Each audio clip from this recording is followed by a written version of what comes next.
अस्सलाम वालेकुम। आज हम नंबर थ्योरी का लेक्चर 21 स्टार्ट करेंगे। इससे प्रीवियस लेक्चर में हमने एक थ्योरम प्रूव किया था कि अगर p हमारे पास कोई प्राइम नंबर हो और p a और b की प्रोडक्ट को डिवाइड करता हो तो फिर या तो p a को डिवाइड करेगा या b को डिवाइड करेगा।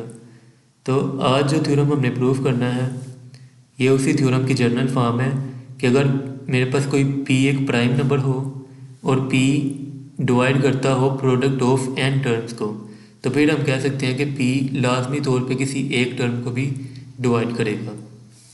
तो इस थ्योरम को हम प्रूव करेंगे by using induction method. We proceed by induction on n।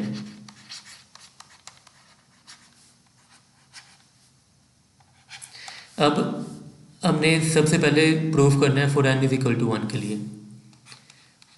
For n is equal to 1 the statement is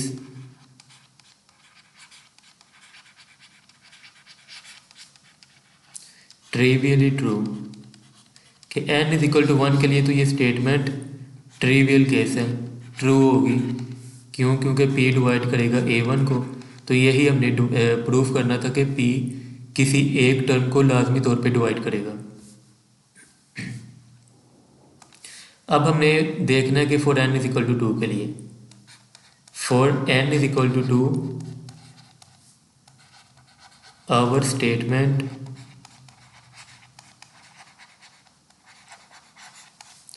reduces to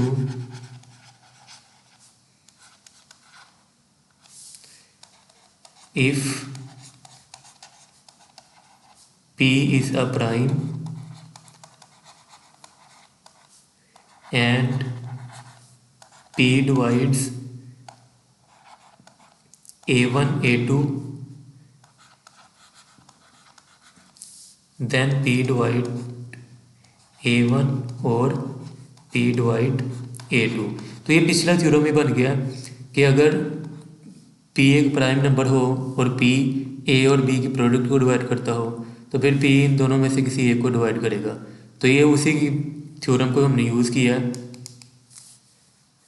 a1 a2 दो नंबर की प्रोडक्ट थी, p इन दोनों को डिवाइड कर रहा है तो ये p लाजमी तौर पे या तो a को डिवाइड करेगा या b a2 को डिवाइड करेगा।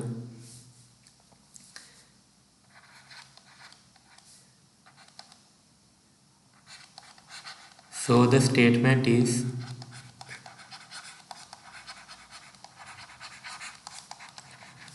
also true for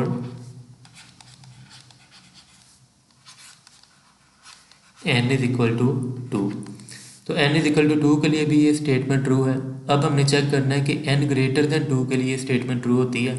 अगर ये स्टेटमेंट n ग्रेटर देन 2 के लिए हमने ट्रू साबित कर दी तो फिर हम कहेंगे कि तमाम इंटीजर के लिए n इंटीजर के लिए स्टेटमेंट ट्रू है कि अगर p n product of n term को डिवाइड करता हो तो फिर किसी एक टर्म को भी डिवाइड करेगा।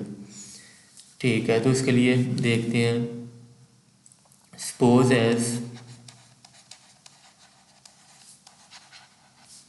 Induction hypothesis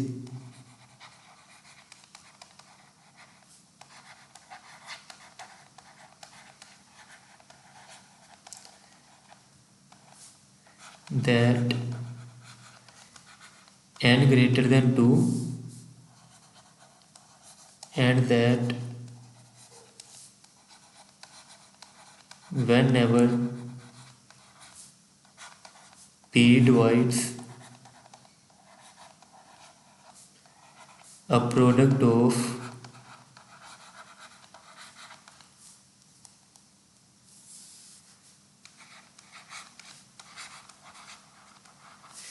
less than n terms then p divides at least one of the factor। अच्छा, इस लाइन का क्या मतलब है?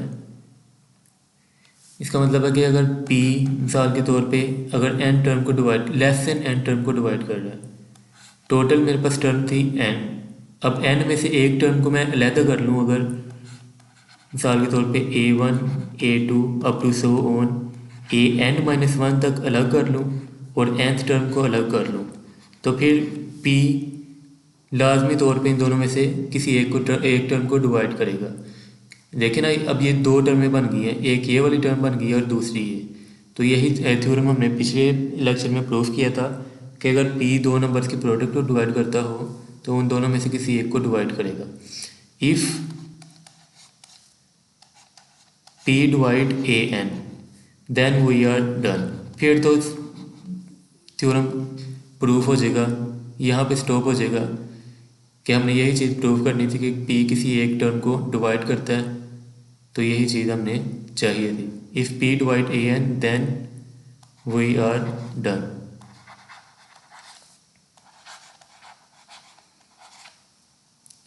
अगर p दूसरी टर्म को डिवाइड करता है, if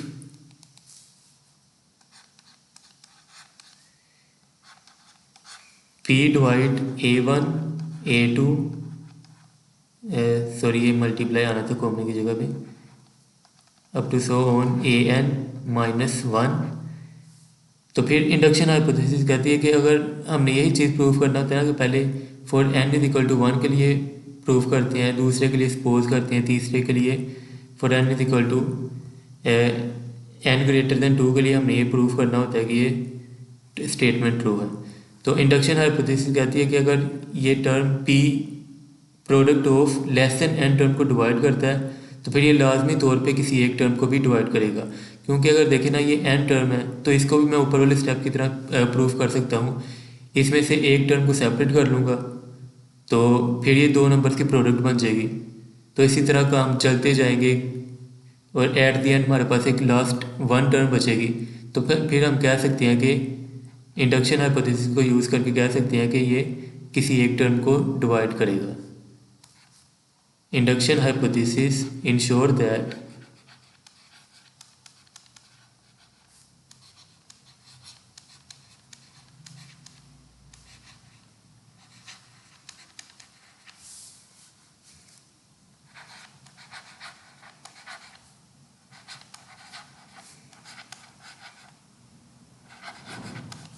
P divides AI for some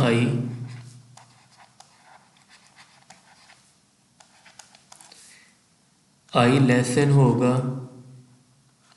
n-1 से और ग्रेटर एंड इक्वल होगा 1 के।